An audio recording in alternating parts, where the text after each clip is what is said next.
Welcome guys, स्वागत है आपका एक और नए वीडियो में। यह है पीपीएस के कुछ important question, programming for problem solving. तो यहाँ पे कुछ 2-3 नंबर के 5 नंबर के क्वेश्चन में सबसे मोस्ट इंपॉर्टेंट क्वेश्चन है हायरार्किकल स्ट्रक्चर। ये सबसे ज़्यादा आता ही आता है और ये 3 क्वेश्चन में से एक क्वेश्चन आपको जरूर ही पीपीएस के एग्जाम में देखने को मिलेगा। एक तो असेंबलर, कंपाइलर और इंटरप्रेटर। ठीक है, इन सबको 2-2 लाइन में ही समझेंगे, उन्हीं से आप बना के बहुत सारी चीज़ें इनके बारे में लिख सकते हैं। तो वीडियो ज़्यादा लंबा नहीं होगा, आपको ये 4 टॉपिक यहाँ पे क्लियर हो जाएंगे। सबसे पहला हम जल्दी से जल्दी देखेंगे कि मेमोरी हायरार्किकल स्ट्रक्चर क्या होता है। तो सबसे पहले इसको इस तरह से एक त्रिभुज के आकार में हम बना लेते हैं। ठीक है, ट्रायंगल के आकार में यहाँ पे इसको हमने बना लिया। और इसमें सबसे ज़्यादा जो महंगा होता है वो होता है रजिस्टर, जो कि सबसे ऊपर भी होता है। ठीक है, इसकी स्पीड यहाँ पे हाई होती है, ठीक है, सबसे ज़्यादा, और इसकी कॉस्ट भी यहाँ पे हाई होती है। यहाँ पे ये देखिए, यहाँ पे मैंने लिख भी रखा है, जो सबसे ऊपर है उसकी कॉस्ट सबसे हाई है, उसके नीचे उससे कम कॉस्ट वाला है, फिर उससे नीचे उससे कम, फिर उससे नीचे इससे कम वाला। तो उसी तरह से यहाँ पे स्पीड भी लिखी हुई है। यहाँ पे इसकी सबसे कम स्पीड होगी, इसके बाद स्पीड होगी, फिर इससे ज़्यादा स्पीड इसकी होगी। और यहाँ पे साइज इसका सबसे छोटा होगा, ठीक है, फिर इससे बड़ा साइज इसका होगा, इससे बड़ा साइज इसका होगा। तो यहाँ पे ये तीनों आपको चीज़ें याद रखनी है। यहाँ पे मैंने छोटे से में लिख रखी है, सबसे ज़्यादा इंपॉर्टेंट ये है।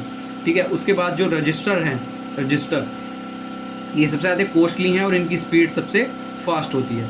ठीक है, उसके बाद आती है हमारी कैशे मेमोरी, इसको हम एस रैम और डी रैम भी यहाँ पे बोलते हैं।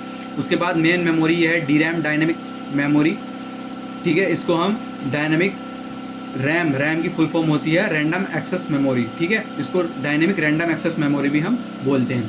ठीक है, उसके बाद हमारा नेक्स्ट चीज़ आती है यूएसबी और फ्लैश मेमोरी। ठीक है, इसको हम सेकेंडरी मेमोरी के अंदर भी लिखते हैं, जिसके अंदर हमारी हार्ड डिस्क होती है और मैग्नेटिक डिस्क होती है।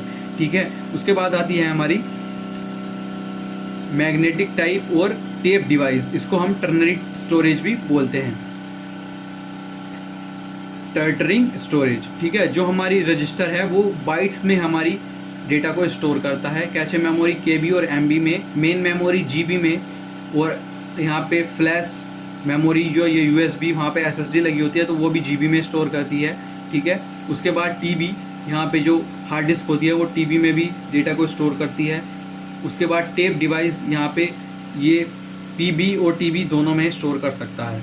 ठीक है, ये हम टीबी में इसलिए स्टोर करते हैं, अगर हम एसएसडी में यहाँ पे ज़्यादा डेटा स्टोर करेंगे, टीबी का डेटा स्टोर करेंगे तो वहाँ पे हमारा प्राइस बढ़ जाएगा। एसएसडी यहाँ पे हार्ड डिस्क के मुकाबले महंगी आती है।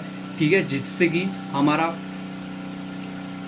एक्सेस टाइम तो बढ़ता है लेकिन प्राइसिंग ज़्यादा होने की वजह से हम वहाँ पे हार्ड डिस्क को यूज़ करते हैं। ठीक है, उसके बाद हमारा नेक्स्ट यहाँ पे टॉपिक आ जाता है असेंबलर। ये सबसे ज़्यादा एग्जाम में पूछे जाने वाला टॉपिक है।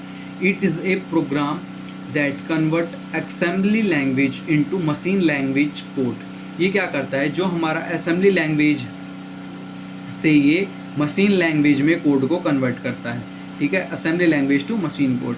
Assembly language is a low level language. Assembly language एक लो लेवल लैंग्वेज होती है। उसके बाद कंपाइलर का क्या यूज़ होता है, it is a program that converts source code by programmer to machine level language. ये हमारे सोर्स कोड को मशीन लेवल लैंग्वेज में बदलता है। मतलब सोर्स कोड हमारा होता है एक, जैसे कि हम आपने सी पढ़ी होगी, जो सी में हम प्रोग्रामिंग में वीएस कोड में लिखते हैं वो सारा हमारा सोर्स कोड होता है। और जब हम उसको कंपाइल करते हैं तो मशीन कोड में 011 के फॉर्म में वहाँ पे स्टोर होता है मेमोरी में, तो उसी को हम क्या कहते हैं, मशीन लेवल लैंग्वेज कहते हैं। ठीक है, तो आप यहाँ पे एक छोटा सा डायग्राम बना सकते हैं जिसमें आप यहाँ पे प्रोग्रामिंग लैंग्वेज की तरह कुछ भी थोड़ा हैशटैग करके ऐसे दिखा सकते हो। उसके बाद इसमें नेक्स्ट करके आप दिखा सकते हो कि यहाँ पे एक ये कंपाइलर दिखा सकते हो, और ये यहाँ पे कन्वर्ट करता है हमारा इसमें मशीन कोड में। मशीन कोड किस तरह होती है, 011 की फॉर्म में डेटा को यहाँ पे कन्वर्ट कर देता है। उसके बाद इंटरप्रेटर क्या करता है, it is a program which converts high level language into machine code. ठीक है, ये क्या करता है, हाई लेवल लैंग्वेज को मशीन कोड में कन्वर्ट करता है और लाइन बाय लाइन। ठीक है, तो इनका यही यूज़ है। अगर 2 नंबर के प्रोग्राम में पूछा जाए तो तीनों के लिए आप डायग्राम भी बना सकते हो। ठीक है, और 2-2 लाइन यहाँ पे वही ऐड कर सकते हो। तो वीडियो पसंद है तो वीडियो को लाइक करना। हमने 5 मिनट में यहाँ पे 3 टॉपिक आराम से कवर कर लिए। ठीक है, इसी तरह से आप जल्दी से जल्दी अच्छे से समझना चाहते हैं तो चैनल को शेयर करें, लाइक करें। ये हमारा न्यू चैनल है। Thank you for watching.